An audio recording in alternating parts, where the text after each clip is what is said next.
Have you ever noticed how some places feel like they weren't designed for humans? We call them liminal spaces, those transitional zones like empty airports or silent hotel hallways. But a self-storage facility at 3 a.m. is something else entirely. It is a monument to the things we no longer want, yet are too afraid to throw away. We lock our memories in corrugated steel boxes, hoping they stay put. But sometimes the space between those boxes begins to stretch. Reality isn't as solid as we like to believe. It's more like a fabric, and in places of stagnation and silence, that fabric wears thin. I learned this on a Tuesday night, under the buzzing hum of flickering fluorescent tubes. I needed a box of my father's old journals, hidden somewhere in Unit 412. The facility was a labyrinth of industrial blue doors and cold gray concrete. The air inside was stale, tasting of dust and the faint metallic tang of rust. When I swiped my keycard, the gate groaned like a dying beast.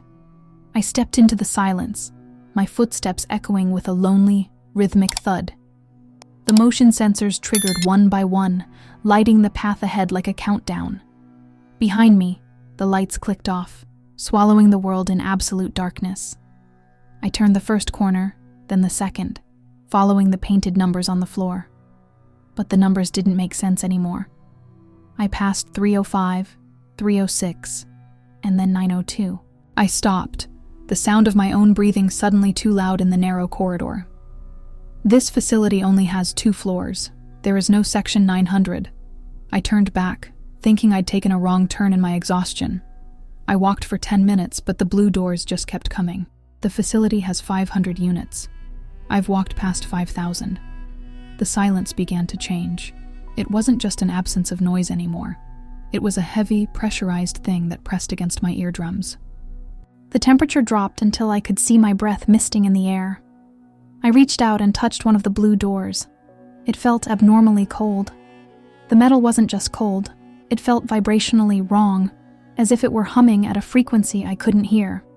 I decided to open one, desperate to find a landmark or a way out. I gripped the sliding latch of Unit 714 and threw it upward.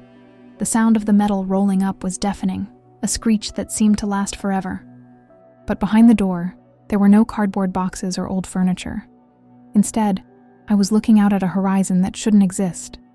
A vast, flat expanse of cracked earth stretched out under a sky the color of a dead television screen. The sky was a static, unmoving gray, devoid of sun, moon, or stars. The air that drifted out of the unit smelled of wet ash and ancient stagnant water. I slammed the door shut, my heart hammering against my ribs like a trapped bird. I ran. I didn't care about the journals or the exit anymore. I just ran. But the corridor seemed to elongate with every step I took. The blue doors began to look weathered, the paint peeling away to reveal a dark, oily substance beneath. The fluorescent lights above didn't just flicker. They pulsed with a rhythmic, organic beat. I passed a unit where the door was slightly ajar, just a sliver of darkness showing. I couldn't help myself. I looked inside. It was a small room, perfectly preserved, but it wasn't a storage unit. It was a replica of my childhood living room, but everything was wrong. The family photos on the mantel showed faces with no features, just smooth, pale skin where eyes and mouths should be. The television was on, displaying nothing but the same static gray as the sky outside. I felt a presence behind me, a shift in the air that made the hair on my neck stand up. I didn't turn around. I knew instinctively that looking would make it real. I kept walking, my pace quickening into a frantic stagger. The labels on the doors were no longer numbers. They were dates. Dates of things I hadn't thought about in years. October 12th, 1998. The day the dog died. The last time you felt happy. I realized then that this wasn't just a physical place. I had slipped through a crack in the world and fallen into the warehouse of the forgotten. This was 7LM, the shadow dimension where the discarded things of our world go to rot. I heard a sound from further down the hall, a wet, dragging sound. Scrape, thud, scrape, thud. A figure emerged from the shadows of a side corridor. It was tall, its limbs elongated and thin like a spider's legs. It wore a tattered uniform that might have once been a security guard's outfit. but where its face should have been, there was only a vast, empty hole. Its eyes were deep pits of absolute blackness, reflecting nothing. It didn't speak, but I felt its voice in the marrow of my bones. "You have a box here," the silence seemed to say. "You've been paying for it for a very long time." I turned and fled in the opposite direction, my boots sliding on the cold concrete. I found myself in a massive central hub where thousands of corridors converged. The ceiling was lost in a fog of gray vapor, and the scale of the place was impossible. In the center of the hub stood a single rusted chair. A man was sitting there, dressed in clothes from the 1940s, his skin the color of parchment.